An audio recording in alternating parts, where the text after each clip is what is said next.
daawade in yar haddii aad soo eegto fadlan barnaamijkan waxaad ku arki doontaa ninkan la yaab kale waxa uu guursaday 130 dumar ah wuxuuna furay in ka badan 85 waxaa hadda gacantiisa ku jira oo xaasaskiisa ah in ka badan 45 inta dhimatay mooye yaa ilaahi sidee buu ku qanciyay inuu guursado haweenkan aadka u tirada badan oo mid kasta ay ku yeeshay sideese ayuu ula qaybsadaa jacaylka ka dhaxeeya intaasoo jirta waxa isweydiin mudan dhammaantood nolosha ay la wadaagayaan siduu ula qaybsaday mid kasta mid ay maqsuud ku tahay talaabadan aadka u khatarta badan waxay ugu yeedhaan dadka degan tuulo ku taala waddankaasi Kenya akuu danger amaba akuugii khatarta ahaa wuxuu cimrigiisu yahay 90 jir guurkiisina sidaynu soo sheegnay waxa uu hadda gaaray 130 dumar ah wuxuuna weli naawilayaa inuu weli ka kordhiyo intaas kursigan aad aragtid waa halka ugu aramiyo reerihiisa tirada badan waxaana subax walba halkan ka soo xaadira xaasaskiisa iyo caruurtiisa qaar ka mid ah oo halkan ay isku salaamaan iskuna weydaarsadaan wax kasta oo soo wajaha qoysaskan cajiibka badan لقد تزوجتها عام 97 maruu ka hadlayay amuurahaasi ayuuna yidhi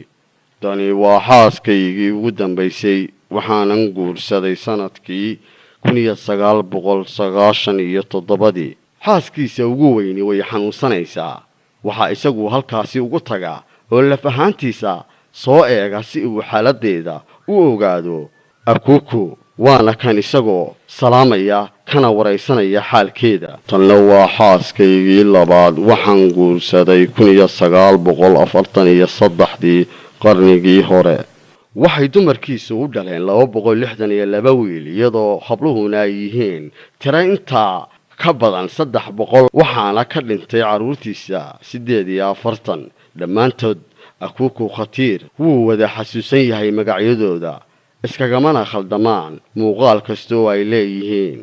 waxa uu xaasaskiisa u sameeyay si uu u kala aqoonsado kuwa dhintay iyo kuwa noolba lambaro uu ku kala xisaabiyo inta nambarkeedu yahay iyo halka xisaabta kaga jirto arrimaha aadka ula yaab kale waxa uu yahay inuu mid kasta maskaxdiisu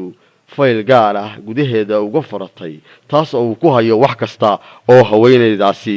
la wadaagto sida caruurta ay u dhashay iyo hawlaha u gaarka ah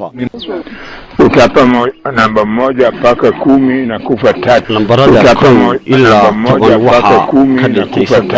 من رقم 1 إلى 10 مات منهن 3 ومن رقم 11 إلى 20 مات منهن 2 ومن 21 إلى 30 مات منهن 7 هل تحبهن جميعا؟ dhammaantood miyaad wada jeceshahay jacayl isku mid ah mise qaar baa jira ka duwan kuwa kale oo iyaga si gaara aad u eegto amaba aad u jeceshahay haddaad se dhammaantood wada jeceshahay sideed ugu qaybisaa kalgacaylka aad u wada hayso haddaan xaqiiqdii ka hadla kuwii aan aniga jeclayn waan wada furay wayna socdeen kuwaasi waxaana dhab ah kuwa jooga inay yihiin kuwaan jecelahay iyaguna i jecel kuwaasi mudnaan gaar ayay igu leeyihiin aniga